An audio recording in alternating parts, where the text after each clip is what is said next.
What's up, everybody? Today I wanted to show you how to add time frames in the ThinkorSwim app or on the desktop or even the website, whatever you're using, it should be the same, and kind of go over what time frames I use on a day-to-day basis. So first, let me take off this purple line because it's distracting. Little VWAP there. All right.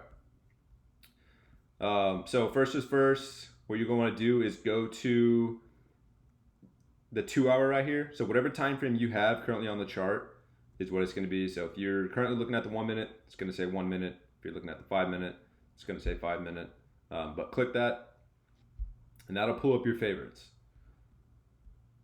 So here's mine. I have the 1 minute, 5 minute, which I'm currently on, 10 minute, 15 minute, 30 minute, 45 minute, 1 hour, and on and on.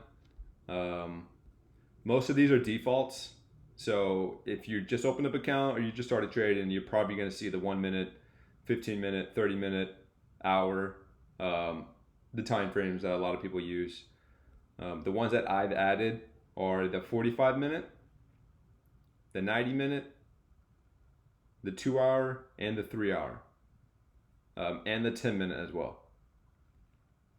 But for supply and demand zones, I don't draw a chart or a zone for anything less than or anything under a 15-minute time frame. 15-minute time frames or above, I'll go ahead and draw a box or draw a zone for it. All right, but to add new time frames, click that, the 5 minute or whatever you're on. Hit the time frame here. This tab right here, you have intraday, daily, custom.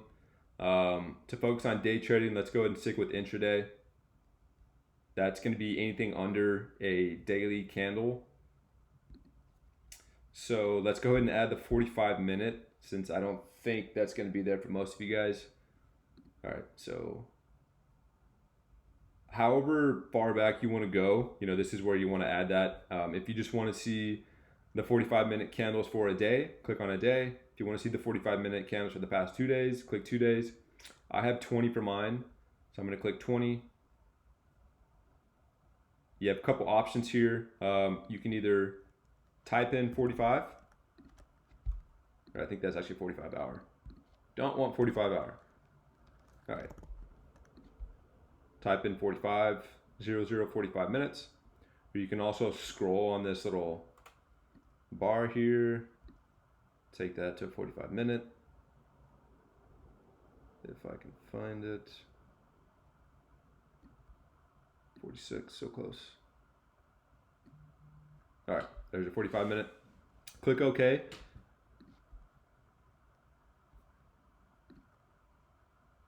And that should add the 45 minute, 20 day time period here. Since I'm currently on it, it's on the top, but you'll see it right up over here if you're not on it. Just change it up. All right, here's a 45 minute, 20 day. So now we currently have that on our time frames. And then if you want to add the 90 minute, 2 hour, 3 hour, or whatever else you want to add, you can do the same thing here. Go back as far as you want. Click your time frame. Either type it in or scroll. Click add. Let's just go ahead and do the 90 day, or I'm sorry, the 90 minute. I like to go back 180 days for the 90 minute. I'm going to type this one in, 90 minute, click OK, and then it pulls up the chart.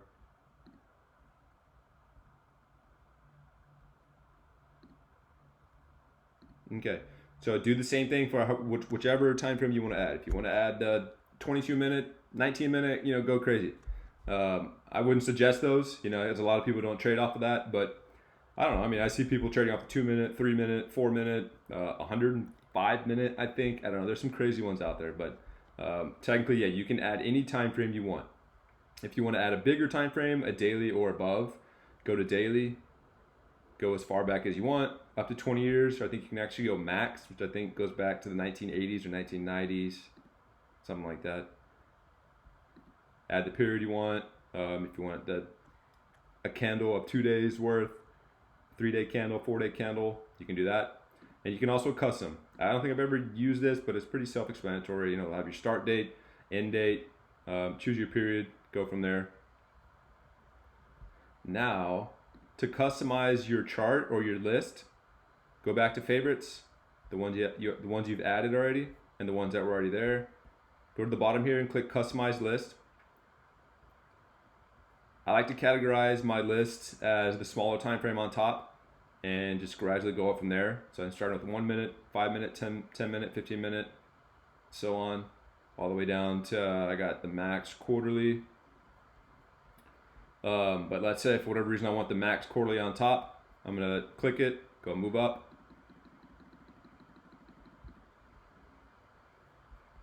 Click apply, or I think you can just click OK as well. And now it's on top. And now I'm gonna change that back because I hate it. Move it down, back to the bottom.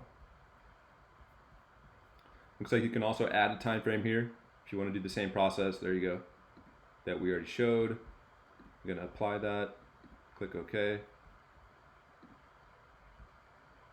All right, and then here you go. Some examples of, let's see, what do I have here?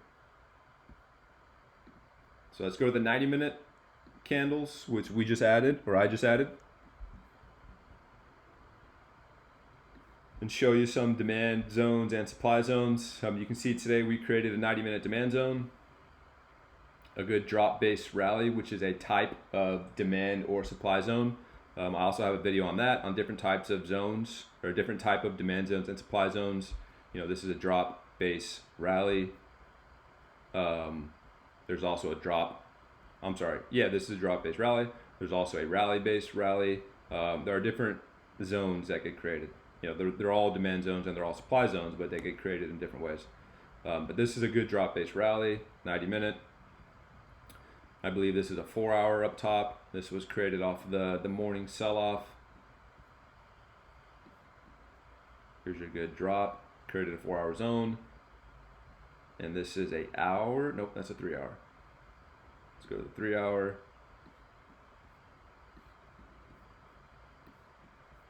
Here's a 3-hour demand zone. So for each time frame you go to, you're gonna see different zones. They may be in the same area, they may be in different areas, they may be inside of each other. You know, like inside that 4-hour supply zone we drew this morning, there's also a 1-hour supply zone inside. So it's good to be aware of all these. But I hope this video helps. I hope you're able to add new time frames now, and I hope you're able to categorize them. And I hope that helps with your supply and demand zone trading. Till next time, I'll see you guys then. I'm going to try to make some more educational videos this way, like this. If you have any suggestions or ideas, let me know in the comment box, but I'll see you guys next time.